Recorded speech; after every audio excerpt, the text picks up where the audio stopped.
We all know the atomic bomb is very dangerous.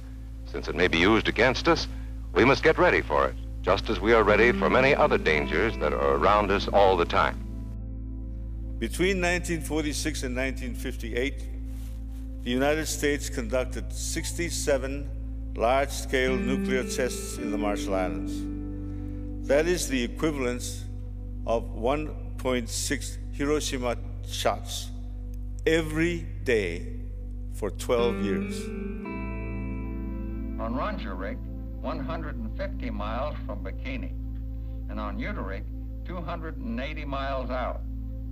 After the natives were evacuated, radiation survey teams were flown back to the exposed atolls, where studies were made and water and soil samples taken. Rongelap had a native population of 82.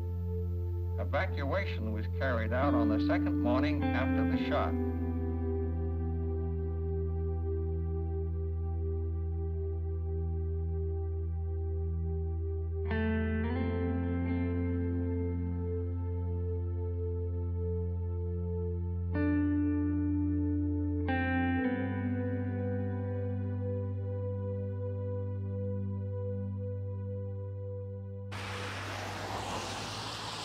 Iakwe dan TJ nga larigin telap nga lalagilo Majol. Mama and Baba are podak nga im pamlea ilo. Just kidding, dude. I can't even speak, bro.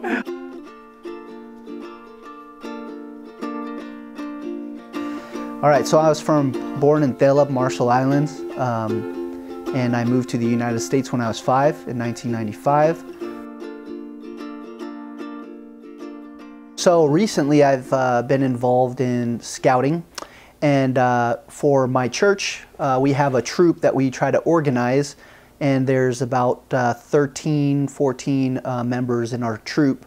Well, when I joined the troop there wasn't very many resources, and we didn't really have any guidance as far as how to organize ourselves, and so we reached out to an organization that deals with refugee troops, and we were just trying to see if we could get any type of help from them, because they're actually funded by multiple businesses and other organizations. And so the chairman came down to meet our troop, and he was very interested in helping out. However, there was just one problem: is the organization supported exclusively refugee people and refugee communities who are trying to organize a scouting troop.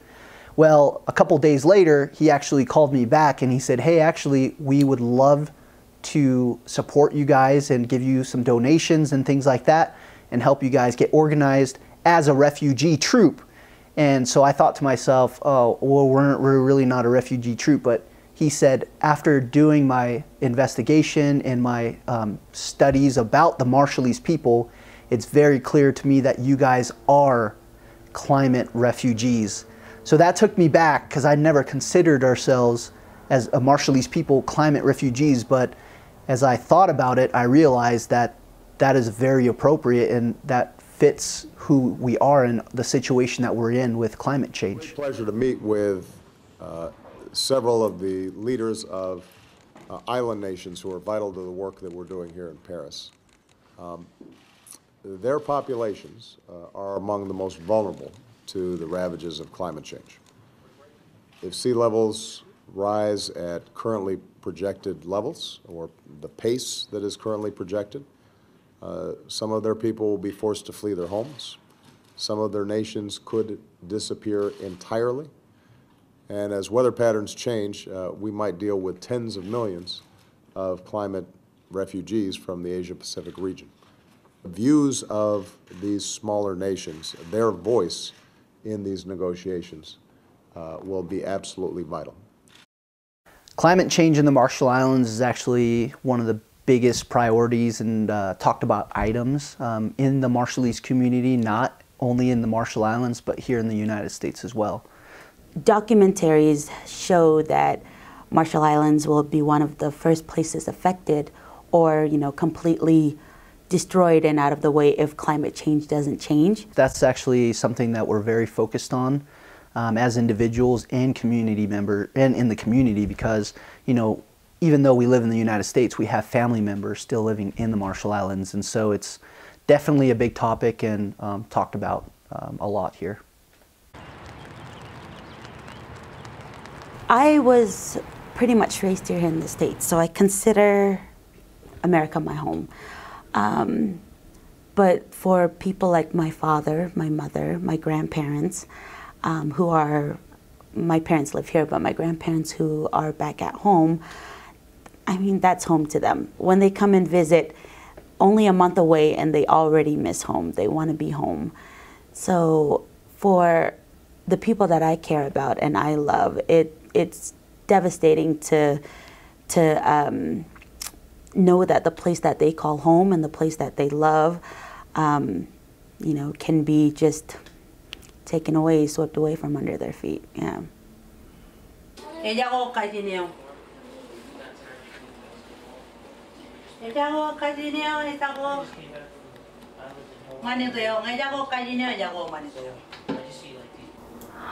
The word climate refugee,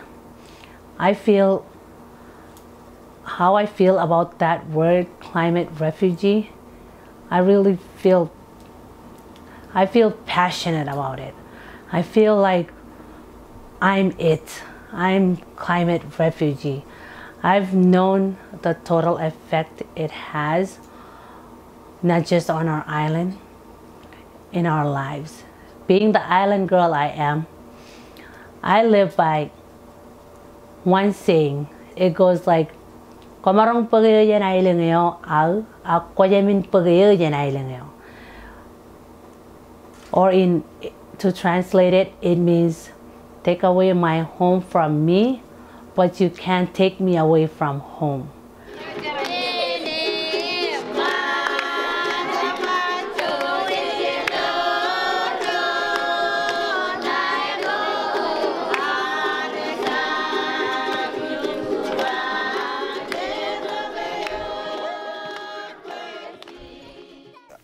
I like to try to speak my language as much as I can.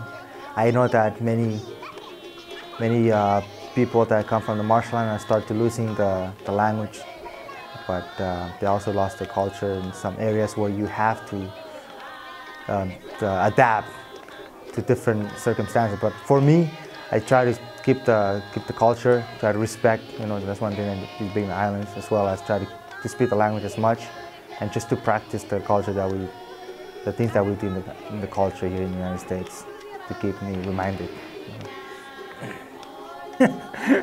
But we still use our old tradition on, you know, how we, you know, especially you know, if you go into somebody's house, you gotta know how to respect them and all that stuff. So removing your shoes is one of the very important thing for us.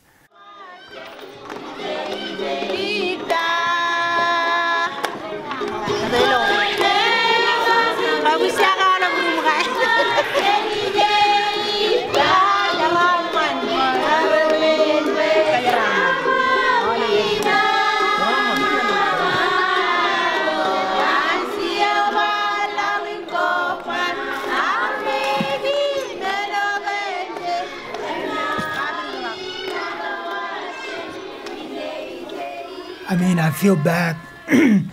Whatever gonna happen to those. I mean, a lot of people are migrate to the United States now, and I don't know. I mean, whatever we can do, or the United States government can do to help them out, that's, you know, that's fine, you know.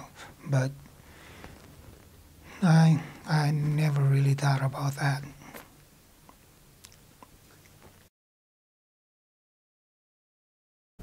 Every day, more and more people are coming here. Every day, more and more people are seeking not just opportunity, but safety and education. So yes, I believe with climate change rising and the effects that it takes on our islands, more and more people will be moving here to the States. And, you know, because we are under the COFA, you know, and it's going to be ending pretty soon, that contract right there, more people are taking the advantage of coming here sooner than later. COFA pretty much is it's a contract between the United States and the Republic of the Marshall Islands, due to the fact that there was a nuclear testing done on one of our islands that not just affected that island, but a lot of surrounding islands and a lot of the people in those islands. This was kind of like a treaty, a contract kind of thing to, I guess, make the situation a little bit less of a burden for the people of the Marshall Islands. Do we agree with what happened? Definitely not. But, you know, I mean, this is a way for the United States to be able to also contribute and help us out in regards to what was done, I think. We're immigrants. Even though we get to come in and out as freely because of COFA, it doesn't erase the fact that we are immigrants, and that title will always, you know, be bestowed upon us.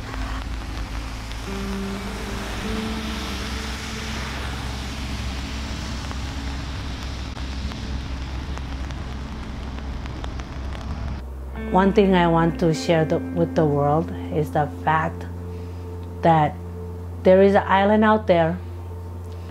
I am of that island, and I am so sad that one day I might not have a home to go to. My children might not have a home to go to. So that's the fact right there. That's, I can't imagine for sure. It's gonna be very hard because one is, it's where I was born. So just like knowing the future, you know, it might happen to it, then it's very heartbroken. Like, you know that your island, that your home place is gone. So you don't know where to go to. You don't know what to call home. So I'll feel very, very sad for that. Como alta tangan oleh jaragan Majol, pe Majol aja iwiji bang, jaragan armi jerohan, parainuat